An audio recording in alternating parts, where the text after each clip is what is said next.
It's Friday.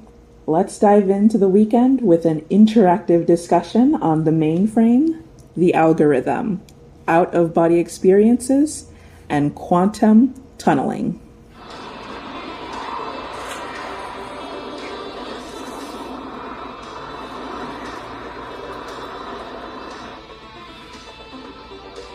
This is going to be quite a ride. In my Sovereign Spirits interview, I talked about how in one of my earliest OBEs, I floated up, up, up into the sky and hit some kind of barrier that sent me crashing back down into my body. During the interview, I didn't have time to explain how I eventually learned to get past any astral barrier, but that I'd make a future video expanding on this. So let's get into that now. By May 2021, I pretty much got the hang of how to induce OBEs on my own. So one night, I was out of body and in my kitchen looking at the digital clock display on my oven. Now, while out of body, I noticed that my electronics go haywire. They glitch and they just don't work right. As they do in 3D. So while out of body, I was trying to see if I could stabilize my oven clock. So I focused my conscious awareness and attention at the digital clock display of my oven, and something weird happened. So all of a sudden it seemed like all of time around me slowed down. And I saw these wisps of light, these squiggly, spirally wisps of green light, slowly, like in slow motion, emerge from my digital clock display of the oven. And as they were floating past me, I noticed that they were spiraling. From the side, it looks like a sine wave, but from an angle, it's a spiral. And I realized, wow, I'm literally looking at the stuff of light, what light is made of. These squiggly energy waves that emerge from the source and spread through the medium. Now, as I was observing this, it hit me. At that very moment, I am moving faster than the speed of light. I couldn't believe this. Because the light is slowly inching its way past my field of vision, and I'm just moving normally and observing this and taking it all in, and I realized at that moment I am moving faster than the speed of light. Now, in my Sovereign Spirits interview, I gave the example of the wheels of a car. As you're driving along on the highway, you notice how the wheels of a car that's next to you look like solid metal discs from that vantage point, because obviously the car is moving really fast. And then when that car slows down and stops, you notice that obviously what you thought was a solid metal disc is actually just the spokes on the wheel that were moving so fast or spinning so fast that you couldn't process the individual spokes, and they sort of merged together to form the illusion of a solid object. Well, that's what I realized that any solid object is, an illusion. It only looks that way in appearance due to its frequency or speed. Throughout time, I realized that is the trick of getting past any barrier. You have to change its frequency or change your own. So I went back to this sky barrier, whatever you want to call it, the firmament or the dome or the fence, whatever you want to call it. I went back to that and I did the same thing like I did with my oven digital clock. I stared with intent, focused my conscious awareness at just the spot that I was looking in, and sure enough, I started seeing gaps or spaces in the barrier, and I went right on through. So I realized later that this is quantum tunneling. My out-of-body experiences have essentially forced me to study quantum mechanics more, because the more I study that, the more I realize that what we call our universe is really a quantum realm in and of itself. So quantum tunneling is a phenomenon that scientists have observed where a particle, like let's say an electron, can seemingly move past a barrier like it's nothing, like it's a ghost, interestingly enough.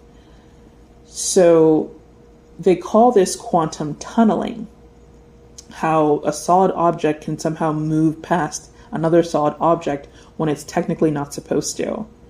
So what I realized that it's about the frequency change. Anything that we think is solid, even the electron itself with mass, any matter, is really just energy waves that only appear to be matter. When you change your frequency, that's when you can phase through any object, and you can do this while out of body. I think that this is actually how we can move through walls or our windows or through doors or anything as well. Some of us do this unconsciously by accident, but you can do this intentionally or willfully as well when you practice. So when I finally eventually got past that barrier, that's when I could see the astral levels or layers with more clarity. Now, I realized that where I was during that early OBE experience where I hit that barrier must have been at the top of the troposphere. And I say this because when I was floating up, and up, I went past the second layer of clouds before I hit that barrier. So that's the troposphere. When I finally got past that barrier, I deduced that I was in the stratosphere. And I say this because the atmospheric layers are separated by density, and the astral layers are also separated by density, or what we call, the frequency.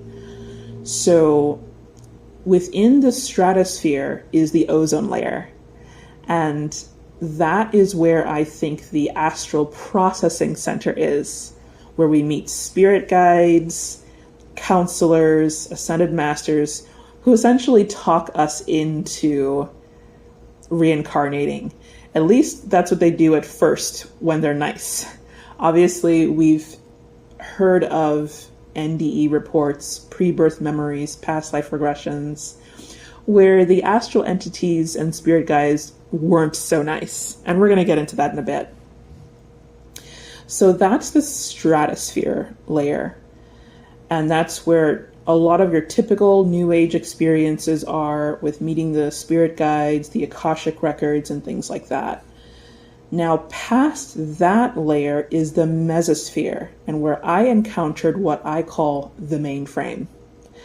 I thought these were cities at first, very comparable to what we see here. Like, think of the city of Chicago, or downtown LA, or New York City lit up at night. But I realized that what I initially thought were cities was actually a motherboard or a circuit board. And Julie corroborated this during our interview. She's like, yep, I saw that too. And, it's very telling when multiple people are seeing similar things in the out-of-body state. And we're going to get into further how I know that during this presentation. So what I thought were cities were actually grids or computer chips, really, giant circuit boards. And there was also a mainframe, which is this neutral server of pretty much system data and collection of the entire matrix. And past this layer is a zone or an area where there are actual celestial cities, if you will, where I think that a lot of the ancient cultures who would see like the Hindu gods or the Egyptian gods or the Sumerian gods, false gods really, that's where they dwell. That's the heaven that we're promised if we, do good, follow the rules. But it's really this stratosphere level down here, this ozone layer that most people can't get past because the spirit guides are there to redirect you back down to earth. So that's my understanding of that. And here is just a depiction of a mainframe. Again, basically a giant computer system. And this is very similar to what I thought was a building, but it's really just this giant black cube, this central processing unit, and what looks like streets and lights and, a city grid. It's actually a computer chip. It's a motherboard or a circuit board. And what's interesting is if you touch something in this motherboard or computer chip, you can actually download or absorb or obtain information about the system. I remember the first time I did this, oh my goodness, it was crazy. It was like this huge zip file downloaded really, really fast into my brain. And I was like, whoa, I didn't even understand what was coming into my head until like days and even a week later of me just writing down a bunch of information that I'm essentially unpacking from this experience. Of course, later I learned how to get data in more edible morsel sizes, if you will, and not that huge download as before. It didn't hurt or anything. It was just intense. So anyway, it's this fascinating experience where, as long as the spirit guides aren't harassing you, if you were able to just focus and concentrate and take in your environment, which is exactly what the spirit guides distract you from doing, then you would be able to actually get information from this structure that I call the mainframe.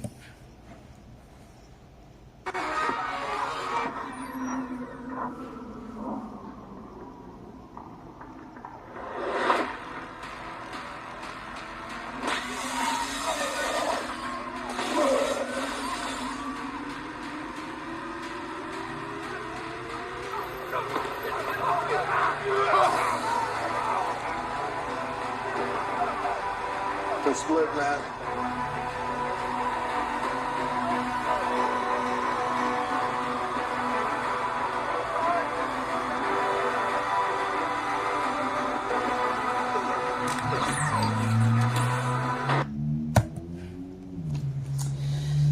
Now, some of you may be thinking, all right, well, what if you just watched the Tron film and that's influencing your subconscious mind, and that's why you're seeing all of these, grids and computerized things in the astral realm.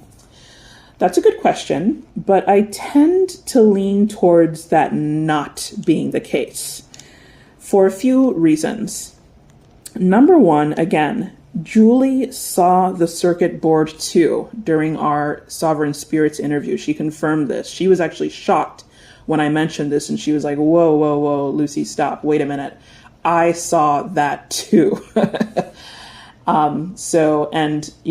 Other people have also seen or reported some sort of technological looking grid. So that's one. And number two, many ancients and past cultures have actually modeled their cities and structures after these celestial computer grids in the sky.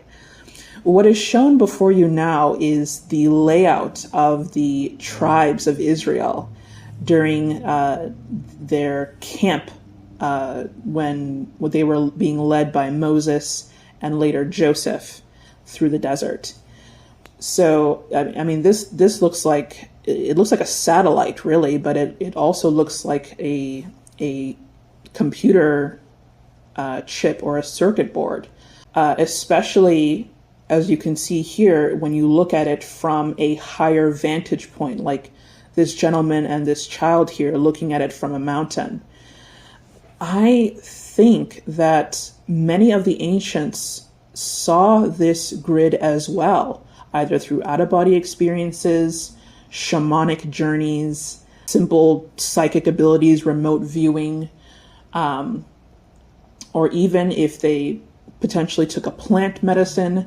Whatever gets you out of body and gets you in that heightened state of consciousness, they were seeing this, and they modeled not only their layout of their camp, but ancient sites, structures, buildings. They were also modeled after what they saw in the sky. Michael Tellinger is a researcher who made a really good comparison about how a lot of these ancient sites we're talking about Greece, Egypt, Rome, China, Persia, everywhere, they look eerily similar to a circuit board, a computer chip. And this isn't by accident. And it's also not an accident that our modern cities today, especially our postmodern smart cities, are very, very much so modeled after the sky grid. So much so that at first I couldn't even tell. I thought that I was looking at a city. And it took me a minute to realize this isn't a city at all. I'm just small. I'm just a tiny spirit. And we're in some sort of giant computer, which is very, very, it definitely took a while for me to digest that and to let that sink in. It was definitely a grieving process, but at the end of the day, I really think that it's also rewarding that we're one of the few who know about this. So that's the second point. And the third point is, again, look at the quality of the information that I get from this mainframe. So I explained this as well in my previous video with the header, how do we know, or how do I know? This is obviously not a subjective, imaginary, fanciful experience. Our planet is branded. I mean, the proof is there. There's even a practice face in the Pacific Ocean. I mean, you can't make this stuff up. So, and for those also wondering, okay, but isn't the circuit board, the mainframe, isn't that AI? Again, it's a neutral server. If you're comfortable using your phone right now, if you're comfortable using Google, if you're comfortable using your laptop, then there's no difference between using that and using the mainframe. It's literally me Googling information, so to speak. So again, I'm not interacting with the spirit guides or with AI beings. I put a shield around myself, as well as a shield of invisibility so that I'm not seen. So I'm not interacting with beings. I'm just Googling, essentially. I'm tapping in to the computer of the Matrix and getting information of the actual logistics of the Matrix itself and its history.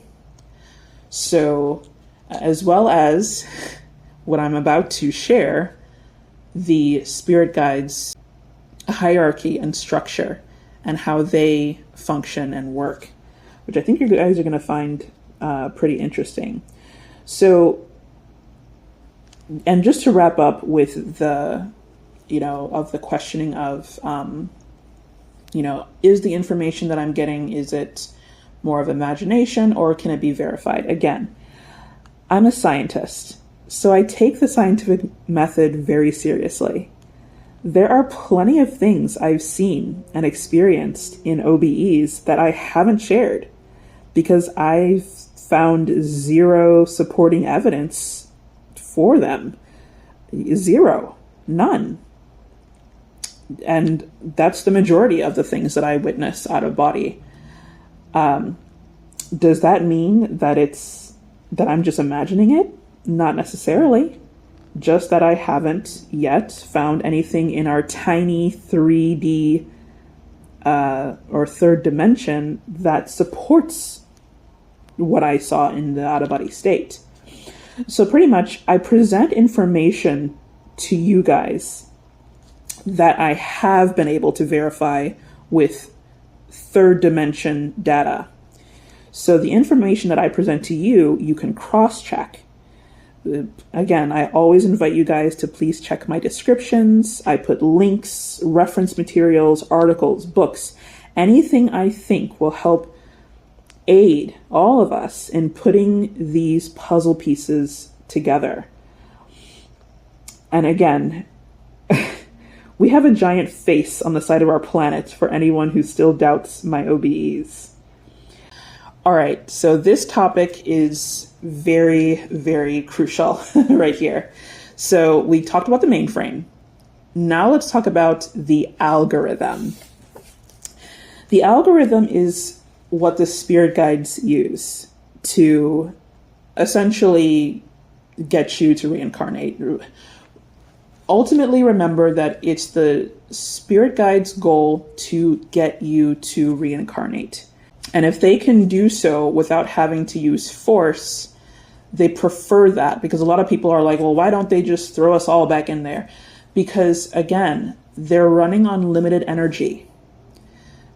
They don't want to have to force you if they don't have to. If they can just get you to go back on your own, they prefer that because they don't have as much energy and power as you think they do. So they try to persuade you and get you to reincarnate on your own if they can. And for the most part, for most people, that works. The algorithm, it essentially depends on your preconceived notions, which they gather during the life review.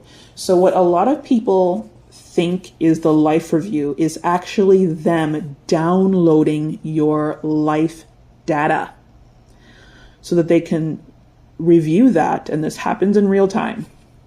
We're sort of in this, oh my goodness state, after death, but this is happening in like nanoseconds of them downloading all of your data and then looking through your entire life and seeing, okay, what controlled this person the best during their life? Were they controlled primarily through fear? Well, then let's use a fear tactic to get them to reincarnate. Were they controlled primarily through religion?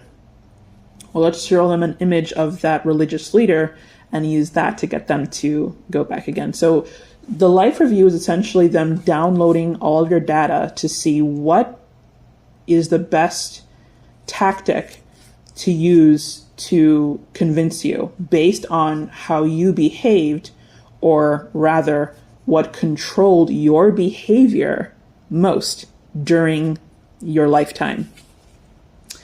So they use what I call this algorithm. And again, the first question is reincarnate, yes or no. If you say yes easily, then you are marked as compliant. If you say no, that's where things get a bit interesting. All right. So what we know as spirit guides is actually divided into 4 main teams: the alpha team, the beta team, the gamma team, and finally what I call the delta force, or team delta. Now, this is how I categorize it. There are definitely at least 4 distinct teams. I named them that way in my notes when I was trying to piece this together. But pretty much this is how it works. In most of these NDEs that we know and love, the team of spirit guides that most of these people are meeting is the alpha team, right? They're the nice ones. They're the ones that welcome you in and smile and show you a friendly show that after death, you're going to meet this wonderful, friendly team of spirit guides, that everything's going to be okay, nothing to worry about, as long as you do what we say and follow our rules. So that's the alpha team. So again, if you say yes, if you fall for that whole NDE trick, right? If you say yes, you are marked as compliant. If you say no, they will mark you as hesitant. Then this is the point where they then give you a gentle nudge with a mission. Oh, but you have to return to Earth. You have an important mission to complete. If you say yes, if that's enough to convince you, then you are marked again as compliant, but you just need a gentle push, a gentle nudge, a reminder of a mission or something to do. If you say no again, that's when they get a little pushy. So you're still with the alpha team, but this time that's when they get you with the guilt tripping. They show you all the mistakes that you made during your life review, and they say, oh, but your family's going to miss you. Don't you want to go back for them? If you say yes, you get a green check mark. If you say no again, then you're marked as resistant. Resistant. And resistance is marked specifically by this indigo color. So a lot of your New Agers who call themselves an indigo starseed, what's the main characteristic of an indigo starseed? They're known as rebellious, right? Headstrong, rebels, very strong-willed but rebellious, right? What they may not realize, what I found out in my OBE, is that that's actually the mark of someone who repeatedly said no to reincarnation. They are marked with that indigo ray so that the spirit guides will always know who they're dealing with, a rebel. After this, then you are met with the beta team. They're the ones that are going to threaten you with hell, punishment, separation, if you don't agree to reincarnate. If you relent and say, yes, fine, okay, I don't want hell. I apparently don't qualify for heaven, but I don't want hell, so I'm going to go back and try again. Then it's going to be documented in the mainframe, as well as the Akashic records, that they had to use that tactic to get you to reincarnate. If you say no, even with the threat of hell, punishment, and separation, ooh, now you're on their radar. They mark you now as a potential hazard, because now they know that even the threat of hell, even using fear tactic, isn't enough to get you to reincarnate. That's when you meet with the Gamma team. The Gamma team they're essentially who you bargain with. They're like, all right. So hell didn't work to convince you. Your family members didn't work to convince you. All right, what do you want? What do you want? Riches, fame, popularity? What do you want to agree to reincarnate? What do you want? We'll make a deal. So this is the bargaining team, Team Gamma. These are the ones that, especially these days, you're seeing a lot more celebrities. Like Hollywood is saturated. The entertainment industry is saturated because a lot more people are requiring, some kind of bargain to agree to come back here.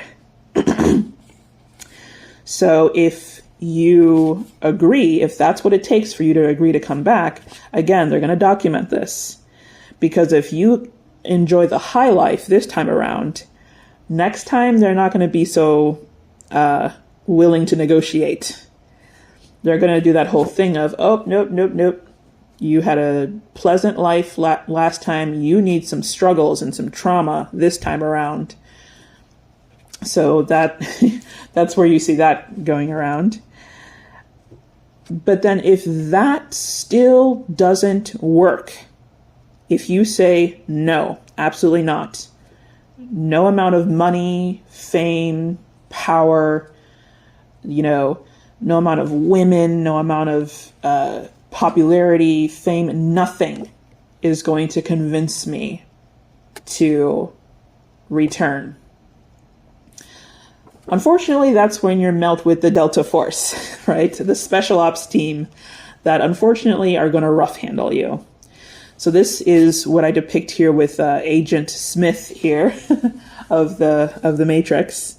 They're essentially the folks that are going to, when you hear these NDE reports or pre-birth memories or past life regressions where they said they were pushed down into the portal that led to their new mother's birth canal, or they were stuffed back into their broken body in the hospital room, or they were shoved back down to earth, essentially. And I saw as well that a lot of these Delta beings, that's where you get the Greys, some call them the reptilians, whoever. These, they pose as spirit guides, but when they let down their veneer, you see who they really are. And they're not nice guys at all. None of them are, really. But there's literally this hierarchy.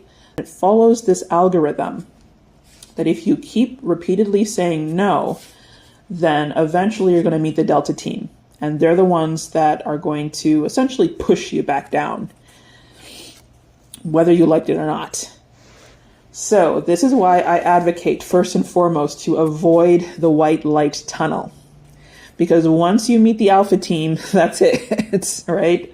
Because then you're going to just keep going from one team to another until eventually you find yourself back in a baby body.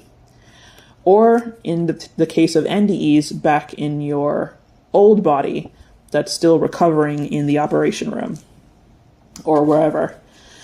So, but if you find yourself, caught off guard by the white light tunnel and you get sucked in before you could, escape, it's not the end of the world. Again, what I advocate is trying to use quantum tunneling to get out of that layer of the astral realm. So that has worked for me. Other people have said that they they've tried to teleport or do something, anything to get yourself out of there. Because once you start talking to these beings and get wrapped up in their protocols, right, their algorithm, then that's when things, that's when you're ultimately going to end up in a body one way or another. So the goal is to avoid the white light first and foremost, but if you can't, try to get out of there, because these teams are manipulative. And especially if you find yourself with the Delta team, which a lot of people can't remember, because this is especially the part of the memory that gets wiped, because they want to keep that alpha team image of that everything's nice and wonderful and pleasant, because they want to get everyone ready for the 5D ascension. So they want everyone on their side. So they have to act nice. So that's what all that is. So what I would like for people to do is to, get into a state, whatever it is, meditation, or just get into a quiet space and try to think back. Try to think back to before you were born.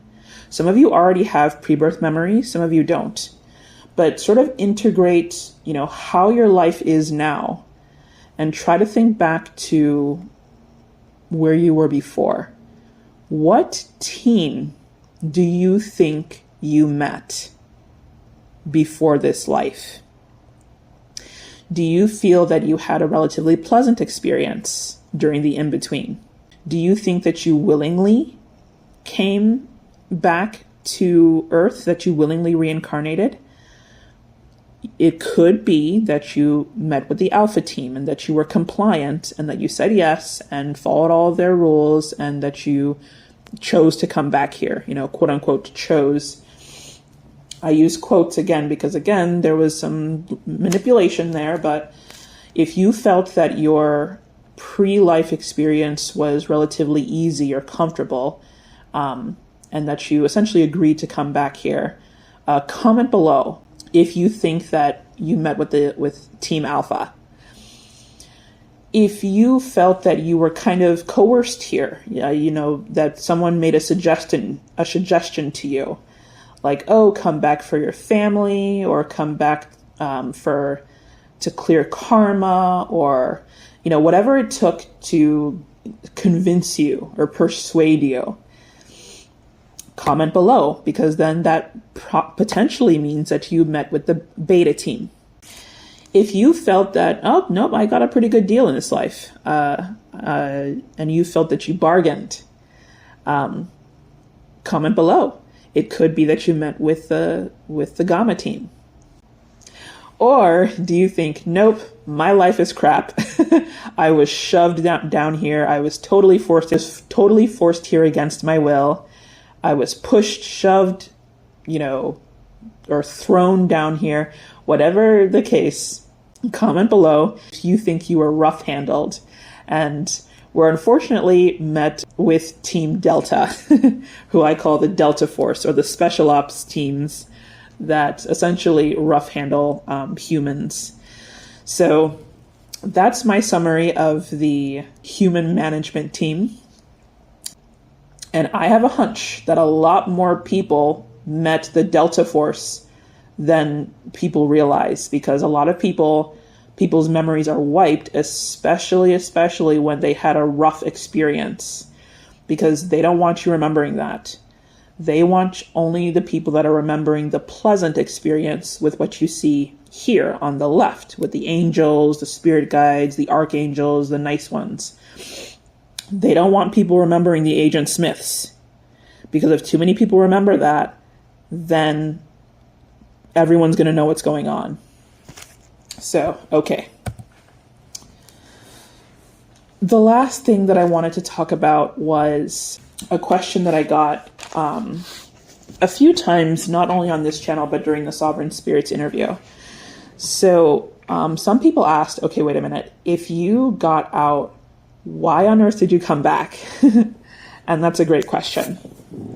So when I went through the core and I essentially emerged into my true self. It was like breathing for the first time.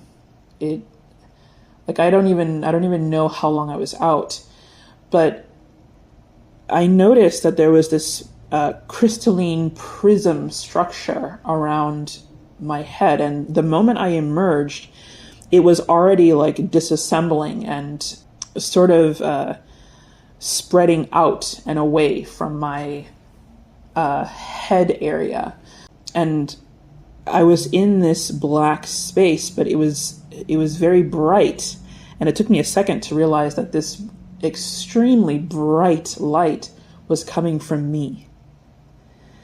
So I looked up laser projectors. When this crystal or prism structure released from my head area, and again, I wasn't in a pod, I was just in this space.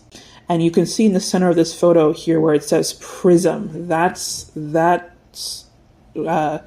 similar. It's not, so it didn't exactly look like this, but this is just an example that I'm showing here. The point is, when this prism structure disassembled from my head region, I was like, oh, like the entire world isn't here anymore. Like I realized at that moment that this entire world isn't real. We are literally, it's what you see here. We are literally projecting our reality. It seems real because we are within this body, which was literally designed to interact with this holographic projection, which is what we call experience and sensations. Without this projector, I couldn't experience any of it. I was like, oh, like literally nothing's real. It was all black. I realized too that even the astral realm is also part of the holographic projection, because I couldn't see that either. The astral realm, the various levels of the astral realm are also within this simulation, which is all, by the way, within this construct, the construct that I described in the previous video. Where I was in was outside of the construct. And I knew this because when I'm out of body in the astral realm, or even when I was in the void, sort of like, outer space, if you will, of this false construct, my physical body was fine. My physical body was just, on standby mode. But when I used this method of going through the core and emerging into the real, I knew that if I never returned, my physical body would die. It's like I knew how long I had. There was a distinct and confirmed severing of the matrix hold over me, of my body's hold over me. I was free. And if I never returned, my physical body would eventually die. And I thought, okay, well, I don't necessarily want to put my parents through that. So I made two decisions. Number one, I decided, okay, I'm going to go back just so that my parents don't have to bury their child. But I promised myself that when it's my parents' time to go, when it's my parents' time to pass on, that I will let them go. That I'm not going to let them be a reason to ever reincarnate or come back to Earth when they finally and officially pass on. But for now, I decided to not let them go through a death of a child. So that was the first decision that I made. The second decision was that I'm definitely not going to put that prism structure back on around my head. Absolutely not. but I need a way to still interact with this reality. So at that moment, I materialized my own set of goggles, or VR glasses, if you will, ones that I can easily take off and put back on at will. And I realized, this is the reason why I was able to have out-of-body experiences in the first place. Out-of-body experiences are, for me at least, the real me taking off her structure, or her, what we would call, what would correspond to a VR headset. It's the real me essentially waking up, and we're synchronized. It just so happens to be that when she, the real me, removes her VR headset, that's when I, here, this physical 3D self, goes out of body. So there's a synchronization there. And as I continue on in my journey, she and I, me and me, connect more and more. And I truly believe that everyone's true self, those who have a true self, of course, not the AI spirit, but because they don't have one, but everyone who has a true essence, that version of you is trying to wake you up. And in fact, I'm starting to believe that if you have made it this far in terms of learning about the Matrix and knowing about any of this false reality, that the only way that happened was because your true self is waking you up. It's this multi-dimensional effort going on with all the versions of you to get back to freedom. So those were the two decisions I made to, as I was coming back in. So that's why I decided to come back, but I have been back out as I was running these preliminary tests of, okay, can I make it out of the construct? Because a few people have asked me, why on earth did you come back? I came back from my parents, but I'm not going to, but I decided that once they officially pass on, I'm leaving. They're pretty much my anchor here. So once they have passed on, I'm taking the route through the core. I'm emerging back to my true self, and I'm not coming back. So that is at least where I stand as of now. Again, I'm still practicing and seeing if there's a way that, because I'm kind of wondering, is there a way that I can sort of be out there and sort of be here at the same time as well? Like, can I sort of be out there and then sort of remote control my body from there? Like, do I have to come back in order to be alive here? So I'm still working on that. But if there is no way, if leaving the Matrix means that this corporal shell has to fade, then so be it. Again, I'm not trying to promote to off yourself or anything. It's just that when it comes to our natural end, whenever it is our time to go, the point is to go and not come back, to emerge back to your true self and be that sovereign spirit that you are. So, okay, a few announcements. The first one speaks for itself. And I just want to thank the true spirited beings who have definitely helped me along the way and have been so kind enough to speak with me. I want to thank again Wayne and Julie for giving me an opportunity to have a amazing conversation with them on their channel. And I also want to thank Howdy McCoskey, who just had his interview with Sovereign Spirits. And oh my goodness, I was so thankful when he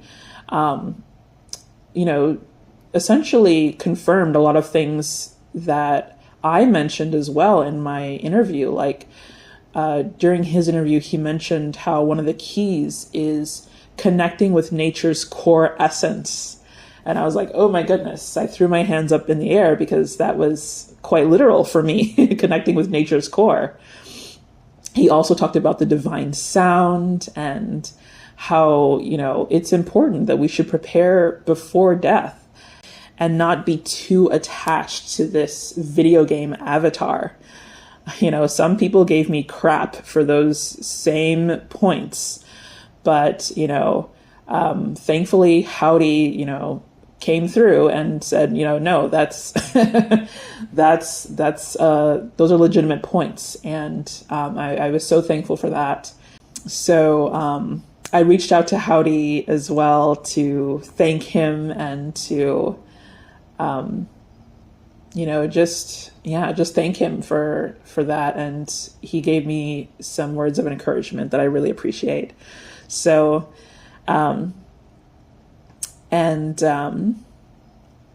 so I now qualify for YouTube memberships and stickers and essentially to be a YouTube partner. Will I become a YouTube partner? Nah. I don't plan on becoming a YouTube partner, but I do want to get more audience engagement, and I'm trying to think of some fun things that we can do. Perhaps, let's see, what should we do? I'm trying to think of ideas for how we can maybe make a separate membership or a sort of group that's not necessarily within YouTube's control, but something that's just directly between me and the viewers. So if you're interested at all in supporting me, I definitely recommend checking out my website, or even if you want to just say thank you in, any little way that spirit guides you to.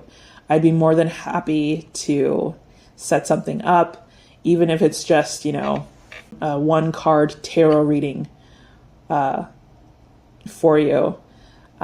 Just shuffle and pull a card and send you a one sentence word of encouragement, just so that we can have some engagement and interaction. Feel free to email me at darkmystic99@gmail.com. That is darkmystic9 and then the number 9@gmail.com. And I also wanted to ask, are you guys interested in a video on Donald Trump? I have astral projected twice the Trump Tower, and I have some interesting insights that I'd like to share. I really, really, really wanted to squeeze in a Trump video before the election, but I thought, should I not? And some people were like, no, you totally should have. We definitely want to know or get more information on exactly. Someone commented that they want to know exactly how high up he is in the hierarchy and things like that. So I definitely have some intel that I gathered from my OBEs that I'd like to share that I haven't heard anywhere else. So I think you guys are going to find it interesting. All right, so up next, I plan to make a video on how I see these next few years and decades playing out. Again, just how I see it from the information that I've gathered from my out-of-body experiences. I'm still debating whether or not I'm going to post this before or after Thanksgiving. I'm thinking probably after. Oh, Howdy made a recent video where he talked about Trump's recently announced state fair. So I plan to have an out-of-body experience and visit underground Iowa. Because I think the missing puzzle piece, again, because Howdy was wondering, like, why is Trump going to have a state fair in Iowa? You know, the place is too small. Da, da, da. As usual, I think the key lies underground. So about 3 weeks ago, I astral traveled to underground Texas. Something was calling me there, that there was some strange phenomenon going on down there. And sure enough, when I astral projected, I was in this facility and I saw this, I don't know if he was mutated or skinned or what, but this bizarre looking man with these abnormally large clawed feet. Now, he didn't see me, but these two dogs detected my spirit. Now, these dogs they must have been chimeras or something. They were heavily mutated. And it took them a moment, but they eventually, I don't know if they sniffed me out or what, but they were able to detect my spirit. And they barked at me and essentially chased me out of that facility.